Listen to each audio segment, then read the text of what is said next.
मेरा प्रश्न है कि जिस माता पिता के पास पुत्र ही ना हो उसकी सदगति कैसे है? माता पिता अपनी पूरी ज़िंदगी बच्चों के लिए लगा देते हैं, लेकिन अगर उन्हें संतान ही न मिले तो क्या उनकी आत्मा को शांति मिलती है? उनकी सदगति कैसे होती है? यही सवाल आज महाराज जी के सामने रखा गया है। सुनिए इसका सच्चा और चौंकाने वाला जवाब। होती है, पुत्र से थोड़ी सदगति होती है। स्वामी विवेकानंद जी के पुत्र नहीं था, मीराबाई के पुत्र नहीं था, तुलसीदास जी के पुत्र नहीं था। इनके पुत्रों के बल पर सदगति थोड़ी हुई। अच्छे कर्म जो करेगा, मीरा जैसा भाव, तुलसीदास जी, सूरदास जी जैसा प्रेम भगवान के प्रति जिसके भीतर जागेगा, उसकी सारी पीढ़ियां तर जाएंगी उसके पुण्य से। आप अपना तो छोड़ दो, आपकी पीढ़ियां तर जाएंगी। महाराज जी ने इस सवाल का बहुत ही साफ जवाब दिया। उन्होंने बताया कि सदगति सिर्फ पुत्र पर निर्भर नहीं होती। इंसान के कर्म, उसकी भक्ति और उसके जीवन के अच्छे काम ही उसकी आत्मा की शांति तय करते हैं। अगर किसी के संतान भी ना हो तब भी उसकी सदगति हो सकती है। एक बेटा था, अचानक गुजर गया, 26 साल का था। अब एक और दर्द भरा सवाल सामने आया है। एक माता पिता ने बताया कि उनका 26 साल का जवान बेटा उन्हें छोड़कर चला गया। जिस उम्र में सहारा बनने का समय होता है, उसी उम्र में बिछड़ जाना, ऐसे में उसकी आत्मा की क्या स्थिति होती है? सुनिए महाराज जी का जवाब, गौर से सुनिएगा। गुजर गया, अब उसका चिंतन ना करो, करोगे तो दुख पाओगे।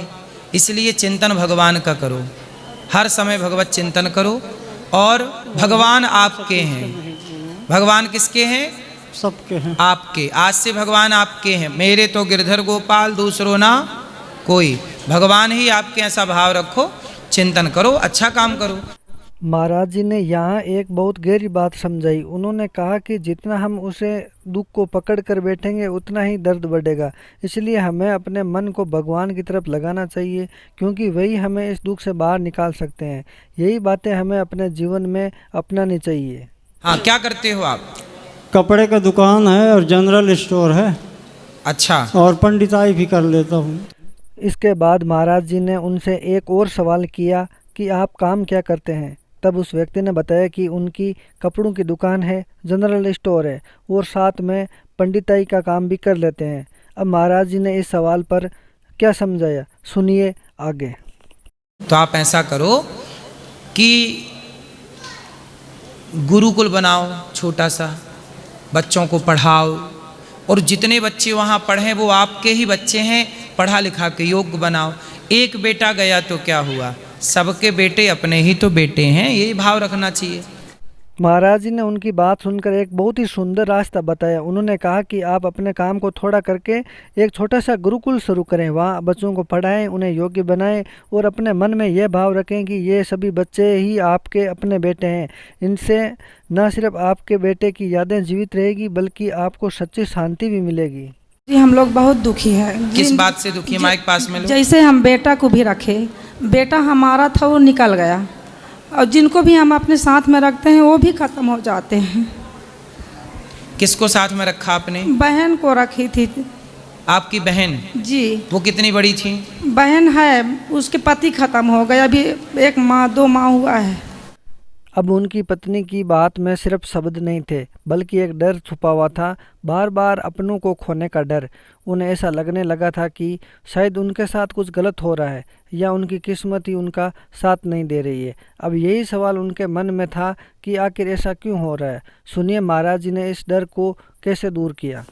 हम केवल 2 के अलावा कोई नहीं है हमारा। भगवान है आपके, ये मत कहिए कि हमारा कोई नहीं है। सबके भगवान हैं। जिनके बेटे हैं उनके भी भगवान ही हैं, और जिनका नहीं है जैसे बहुत लोग बोलते हैं कि बेटा नहीं है, ना बेटी है, ना बेटा है, तो कैसे तरोगे, कौन क्या करेगा? उनकी बातों में एक गहरी बेबसी थी। उन्हें लगने लगा था कि अब वो बिल्कुल अकेले रह गए हैं और समाज की बातें उनको दर्द को और बढ़ा रही थी। लेकिन महाराज ने उन्हें एक बहुत बड़ी सच्चाई समझाई कि इंसान कभी अकेला नहीं होता, क्योंकि हर किसी के साथ भगवान होते हैं। अब सुनिए इस बात को महाराज ने कैसे समझाया। भगवान का चिंतन करो, भगवान से प्रेम करो। जितना बेटे के लिए संसार की बातों से आप लोग परेशान होते हैं और परेशान होकर जितना रोते हैं, इतना भगवान की याद में रोइए, भगवान के सहारे रहिए। जी। और भला काम समाज के लिए जितना कर सकते हैं करते रहिए। जी। राधे राधे।